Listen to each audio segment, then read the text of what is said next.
Hello, मेरा नाम है श्रेयस और मैं आप सबका स्वागत करता हूं मेरी कुकिंग चैनल में जिसका नाम है कुक विद श्रेयस। और आज हम बनाएंगे टमाटर धनिया का शोरबा। जब भी कोई सूप का नाम लेता है तो हमारे दिमाग में सबसे पहले जो आता है वो है टमेटो सूप। एक सिंपल कंफर्टिंग टमेटो सूप हर किसी को पसंद आता है। और आज हम बनाएंगे इंडियन स्टाइल टमेटो शोरबा, और वो भी धनिया के फ्लेवर के साथ। एकदम आसान है और बहुत ही डिलीशियस बनता है। तो चलिए टाइम न गवाते हुए हम बनाना स्टार्ट करते हैं टमाटर धनिया शोरबा। इससे पहले अगर आपने मेरी चैनल को सब्सक्राइब नहीं किया है तो please subscribe the channel and hit the bell icon. तो टमेटो सूप बनाने के लिए सबसे पहले तो मैं एक प्रेशर कुकर चढ़ा दूंगा और उसमें डालूंगा 1 टेबलस्पून जितना ऑयल। जैसे ही ऑयल गर्म होता है हम इसमें डालेंगे टमाटर। मैंने यहाँ पे लिए है 500 ग्राम या फिर 6 से 8 जितने लाल टमाटर, जिसको मैंने बड़े टुकड़ों में काट लिया है। टमाटर के साथ कुछ और फ्लेवर ऐड करने के लिए हम इसमें डालेंगे 2 से 3 लहसुन की कलियां। साथ में जाएगा 1 इंच अदरक का टुकड़ा जिसको मैंने रैंडमली काट लिया है। इसके साथ हम डालेंगे आधा इंच जितना सिनेमन का टुकड़ा।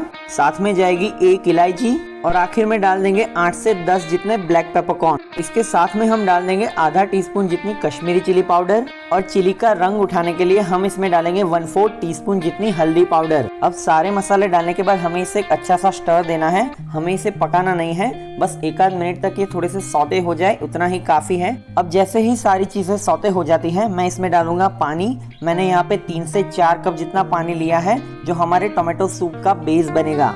पानी डालने के बाद हमें इसे एक बढ़िया सा स्टर देना है ताकि सारी चीजें आपस में मिल जाए। उससे बॉटम भी डीग्लेज हो जाएगा और बॉटम के सारे फ्लेवर्स भी सूप में आ जाएंगे। उसके बाद हम कुकर के लिड लगा देंगे और इसे पकाने के लिए कुकर को अच्छे से बंद कर लेंगे और बाकी का काम कुकर अपने आप कर लेगा। हमें इसे 4 विसल्स तक पकाना है जिससे सारी चीजें अच्छे से पक जाएगी। 4 सीटियों के बाद हम कुकर को खोल देंगे। आप देख सकते हो कि टमाटर अच्छे से पक चुके हैं, अच्छे से गल चुके हैं।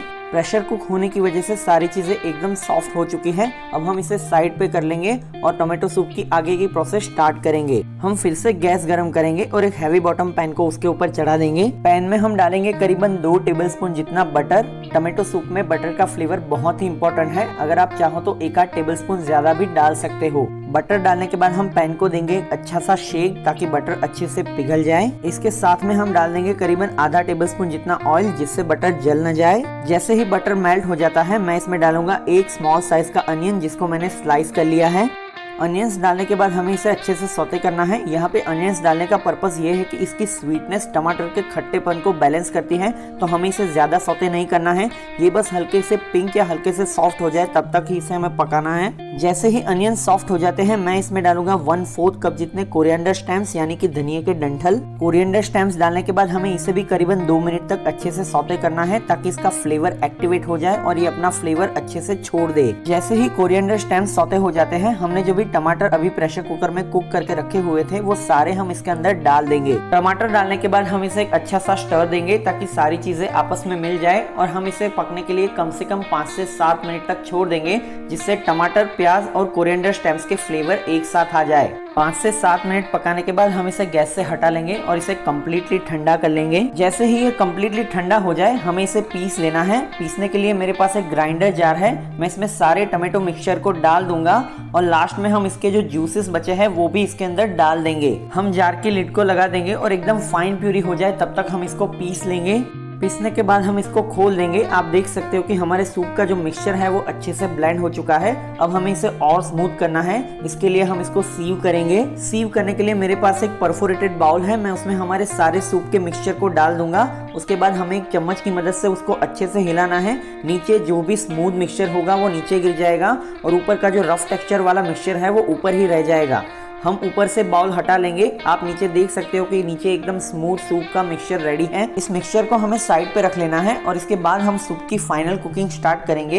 इसके लिए मैंने एक फ्रेश पैन ले लिया है जिसमें मैं डालूंगा करीबन 1.5 टेबलस्पून जितना बटर। पैन को हम एक अच्छा सा शेक देंगे जिससे बटर अच्छे से मेल्ट हो जाए। जैसे ही बटर मेल्ट होता है टमाटो का जो मिक्सचर हमने सीव करके रखा हुआ था वो हम इसके अंदर डाल देंगे। अब हमें इसे अच्छे से हिलाना है ताकि बटर और टमाटो की पेस्ट जो हमने बना के रखी है वो दोनों एक साथ मिल जाए जाए और बटर का मैक्सिमम फ्लेवर इसके अंदर आए। यहाँ से हम सूप को करीबन 10 मिनट तक और पकाएंगे ताकि सारे फ्लेवर्स उभर के आए। इस स्टेज पे अगर आपको सूप की कंसिस्टेंसी थोड़ी सी थिक लग रही है तो आप इसमें पानी भी ऐड कर सकते हो, क्योंकि ये पूरी तरीके से पका नहीं है। इसका रंग ऑरेंज है, लेकिन जैसे जैसे ये पकता जाएगा ये धीरे धीरे लाल होता जाएगा और एट दी एंड ये टोमेटो सूप वाला गाढ़ा लाल रंग ले लेगा। इस स्टेज पर हम इसमें डाल देंगे थोड़ा सा नमक, और नमक के साथ हम इसमें डाल देंगे आधा टेबलस्पून जितनी चीनी, जो टोमेटो के खट्टेपन को बैलेंस करेगी। शुगर डालने के बाद हम इसे अच्छे से हिला देंगे ताकि शुगर इसमें अच्छे से मेल्ट हो जाए। हमारा टोमेटो सूप ऑलमोस्ट डन है। लास्ट में हम इसमें फिनिश करने के लिए डालेंगे कटा हुआ हरा धनिया,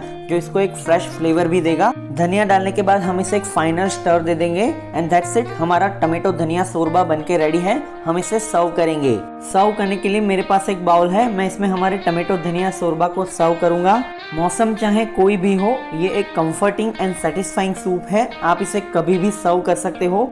आप इसे चाहो तो क्रूटॉन्स के साथ भी सर्व कर सकते हो, क्योंकि इसमें इंडियन टच है। मुझे क्रूटॉन्स पर्सनली पसंद नहीं है। लास्ट में हम इसे धनिया के साथ गार्निश करेंगे और हम इसे सर्व कर देंगे। आपको ये रेसिपी कैसी लगी आप नीचे कमेंट करके भी बता सकते हैं, और अगर आपको ये वीडियो पसंद आई हो तो इसे लाइक कीजिए, शेयर कीजिए, मेरी चैनल को सब्सक्राइब कीजिए और बेल आइकन को दबाना ना भूले। मैं आपको मिलता हूं अगले वीडियो में ऐसी ही एक आसान रेसिपी के साथ। तब तक कीप कुकिंग।